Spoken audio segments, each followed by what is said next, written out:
This is the city of Agra. It's home to one of the ancient world's most impressive monuments, but it's also got a serious problem. The Taj Mahal, Agra's most famous landmark, draws over 8 million visitors each year. That's almost as many people as live in the entire city itself.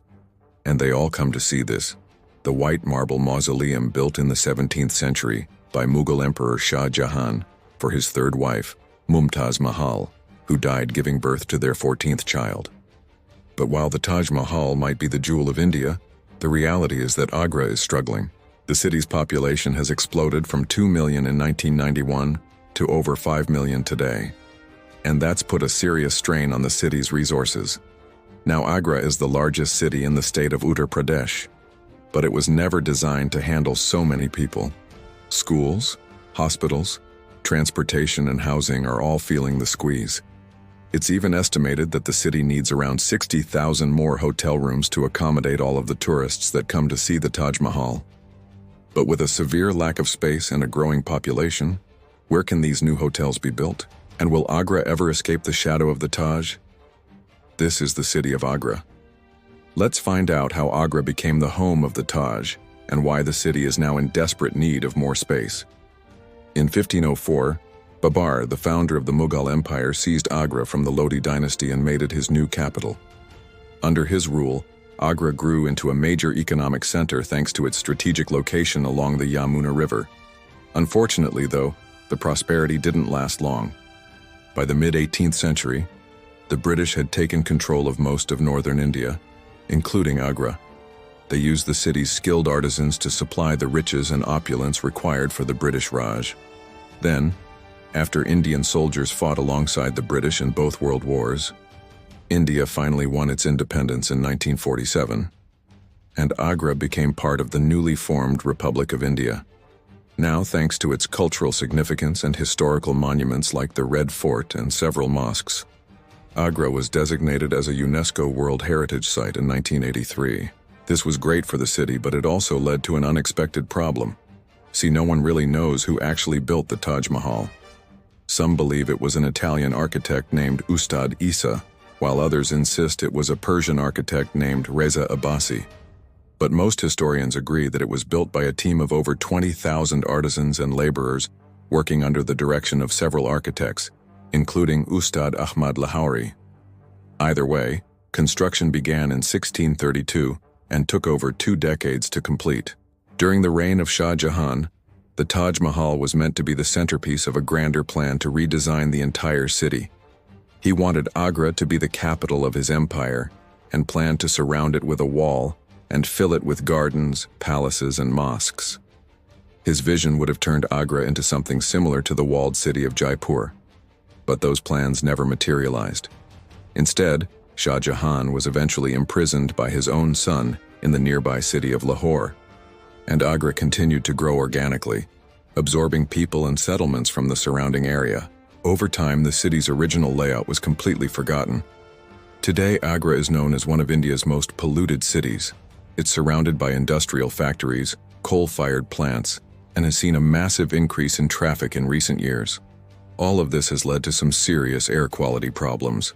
But perhaps the biggest threat to Agra is water scarcity. The Yamuna River, which runs right through the heart of the city, provides Agra with its drinking water and is also the lifeblood of agriculture in the surrounding region. Unfortunately, though, the river isn't exactly clean. The Yamuna is considered sacred in Hinduism and is often used for religious ceremonies. But the pollution from the factories and sewage from the growing population has made the river extremely unhealthy. There have been several proposals to clean up the river, but the sheer volume of contaminants makes it very difficult. To make matters worse, the entire region is prone to droughts, which means the available water needs to be carefully rationed. Over the past few decades, Agra has experienced rapid urbanization without much planning. People keep moving to the city in search of better lives, but the limited space has left little room for new schools, hospitals, and homes.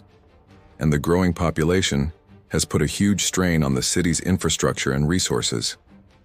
But there may be hope on the horizon. In an effort to preserve the beauty of the Taj Mahal, the Indian government created the Yamuna Action Plan in 1994.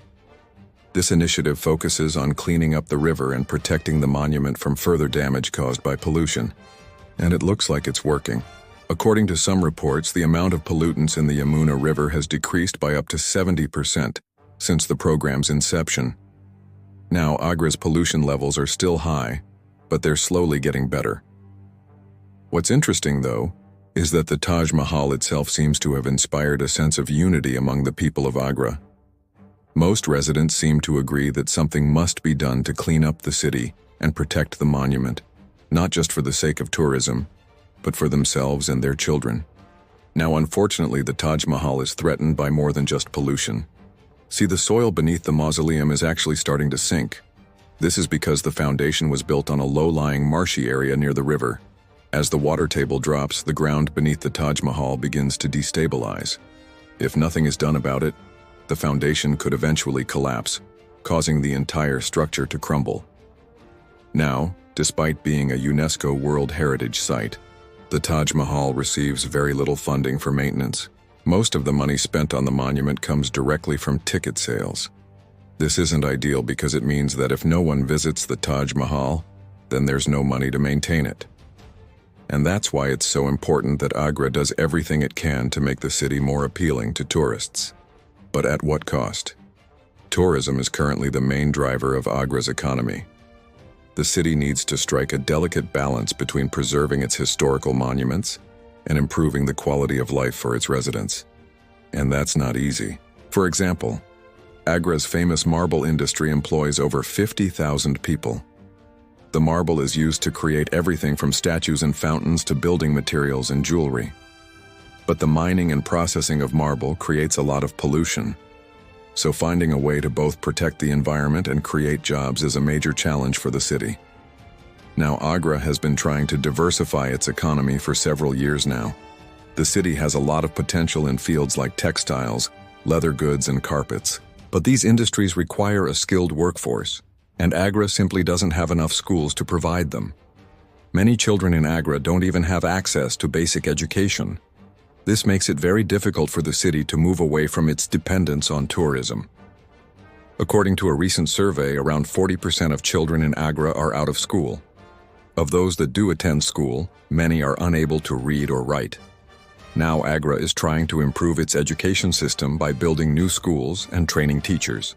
But the city needs to invest in early childhood education if it wants to give its children a better future. Improving education will help Agra's children get better jobs, which will hopefully lead to more businesses and industries moving into the city. But until then, Agra will remain a city of contradictions. It's a place where poverty and wealth exist side by side, where tradition and modernity collide, and where the beauty of the Taj Mahal both inspires and overshadows the city. Now, I could really go on talking about this fascinating city, but we only have a few minutes left. So let's wrap things up. Agra is a city that's struggling to find its place in the modern world. It's home to one of the ancient world's most impressive monuments, but it's also facing serious challenges like poverty, pollution, and a lack of resources. However, there is hope for the city. Agra is taking steps to improve its environment and education system, which could lead to a brighter future for its residents. Only time will tell if Agra can escape the shadow of the Taj Mahal and build a new identity for itself. If you enjoyed this episode, please be sure to leave a like. And if you haven't already, please consider subscribing EchoMind. We've got lots more stories to share with you. Thanks for watching. See you next time.